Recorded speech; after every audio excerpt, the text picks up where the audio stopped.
Okay, so Dave, you've been on the land here for a week, but I was thinking more overall. I wanted to know, when you're faced with little kids that are sick and dying and starving and people that have nothing, how many times a day do people come up to us and say, I'm hungry, I'm hungry, I'm hungry, with their hand out? How do you process that as somebody who has a heart of compassion and you want to make a difference? Well, it's a tough one because, everybody you meet, you want to help. But the reality is that we can't.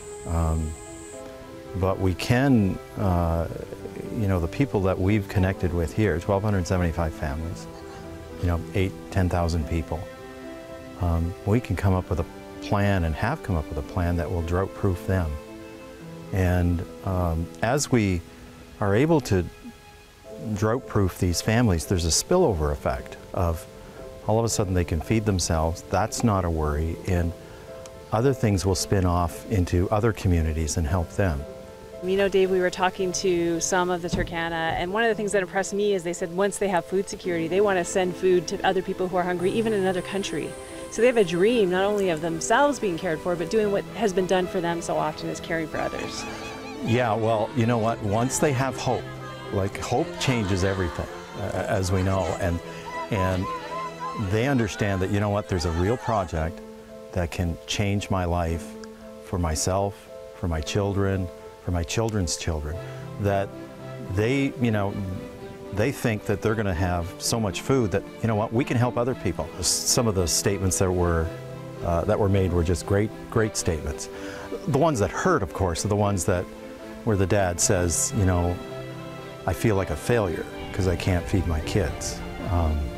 The mother who says, if the project would have already started, my 2 kids wouldn't have died. Those are the things that are really hurtful. But you know what? We're just going to press on, push ahead, and as people help us and invest what they have into this, we'll make it happen, and we'll change some people's lives for the good. And there is that immediacy, isn't there, like that? I know people were saying, like, let's go. And one of the things we've tried to do is take our time and do it properly so that this lasts for generations. Not just something that's what they've had is people digging a well that only lasts for a year or two and then it stops giving water, So we're bringing in the expertise. And isn't that hope, of something that we see as a solution that's more permanent? Isn't that what really helps you get over those moments, those painful moments?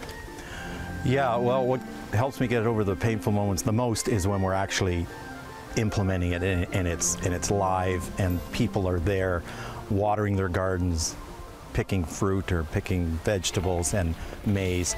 That's what really excites me the most is when we'll see that. But it's tough in the interim period. We're slowly pacing this, understanding that this is for the long haul, this is for the long term, and once we help this group along these 4 farms, these 4 clans, we'll move on, and they'll be okay. That's really we want something that's sustainable at the end of the day. We don't like necessarily sustainable dependency. That's not the best.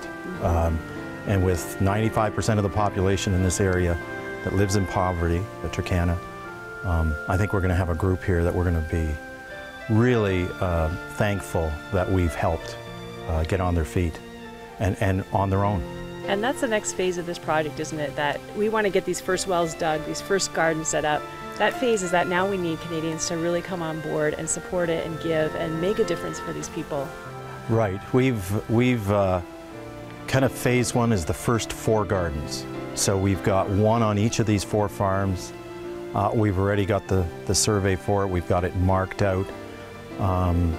We're ready, as we get funds, to start to locate where the wells will be on those farms and then start to grid it out. And this is heavy lifting. This is not simple, but it is really a simple solution. God's provided a lot of underground streams here, and we're going to tap into those and bring it to the surface and let people enjoy the blessing of water, fresh water, every day.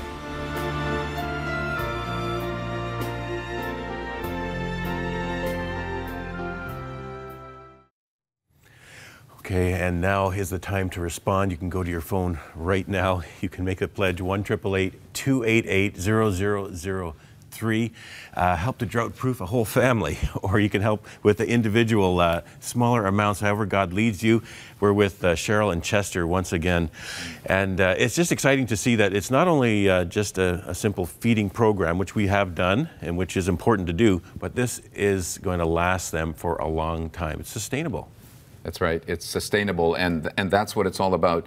You know, we don't need to keep, you know, putting bandages on problems. We need to find true solutions, and as we've been talking all week about true solutions, being able to pump water out of a borehole that could provide, one borehole could provide enough water for 120 quarter-acre gardens. And wow. And that is amazing. And if the volume of water is a little bit less, we'll drill another borehole. So we'll have 2 boreholes on each 30-acre block. So this is sustainability. People will be farming indefinitely. Okay. Well, that helps to answer a question that my father, David Baines, had. He called me yesterday. He said, Ron, you know, Norma Jean and I want to do something. Mom and I want to do something. And but I'm just trying to understand again now.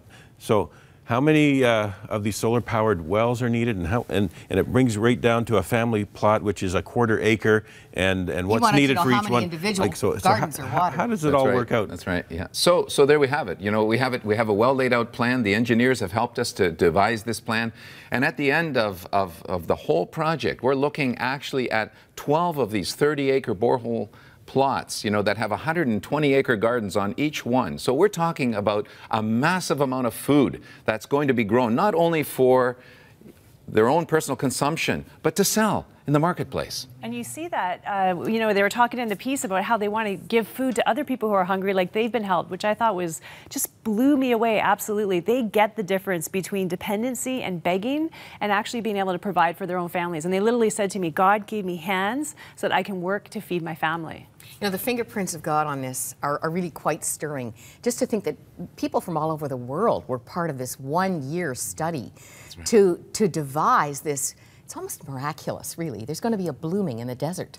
There certainly will, and we continue to partner with Engineering Ministries International. They've been such a blessing to us already in the past, and we're going to continue to work together with them. They're going to help us, give us advice. We have many of the professionals that came to Turkana that said, look, I want to be part of this project ongoing afterwards, you know, and so they'll continue to contribute their expertise. And you know, part of this whole plan, Cheryl, is the compound where we're having a training center, and actually there will be an administrative building, and there will be even a storehouse that will be built where people can safely store their crops for future marketing or for their own food security. And this training center will have the entire setup exactly as they're going to have it, so that they can do it, and agricultural specialists will come in and teach them the latest techniques. You guys have planned to make sure that they will be absolutely successful. And that's part of the next number of months. Actually, we have a model farm that's just starting. It's a demonstration, and we'll plot it out into quarter acre, and we have about 12 of these quarter acre gardens with 1,000-liter tanks, and we'll be just taking people in stages and actually sensitizing them to how they're going to be managing their own gardens in the future. So we have to have that preparation time ahead of time, and that's going to be part of the plan in the next number of months. And you know, I'm feeling the urgency so much today because I can only think of those 1,275 families that I met, and they're waiting today to find out, is this going to move ahead? Is there going to be enough money for all of us? Can we all have those gardens? And I don't want to have to tell one person that they can't. So we really need people to call right now. The plans are in place, the studies have been done, the people are there on the ground ready to make it happen, and the only missing piece is you. We need you to respond right now, and we could just put all this into action. And here's again how the different areas that you can help out with. Perhaps you want to say, I want to drought-proof a whole family for life, and that they will get their quarter-acre plot, and that they will be able to farm that. They'll be trained for it. That's $1,000 if God speaks to your heart to do that. Or $150 will put a 1,000-liter water tank and the hoses for each of those garden plots, because they get fed from the other larger wells, come into those tanks, and then they could water each plot. $150, or $50 will provide seeds and tools for one family. And so perhaps you're saying, well, I think that's what I can do. I want to do something, and you jump in at that level. I like Dan's idea of writing it out, whatever you decide to do, and put it under or on the tree as a celebration Christmas morning from your family to these precious Turkana families. 1-888-288-0003 is the way you can act right now.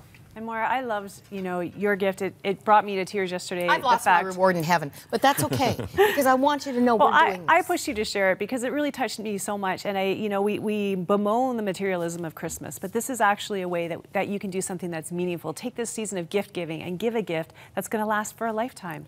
Sustainability. It's so exciting. And I discovered this morning how to mobilize hope, how to put legs to hope. It says in Hebrews chapter 1, it says faith is the substance of things hoped for. Faith is action. So let's put legs to the hope. All right. Well, thank you for doing that.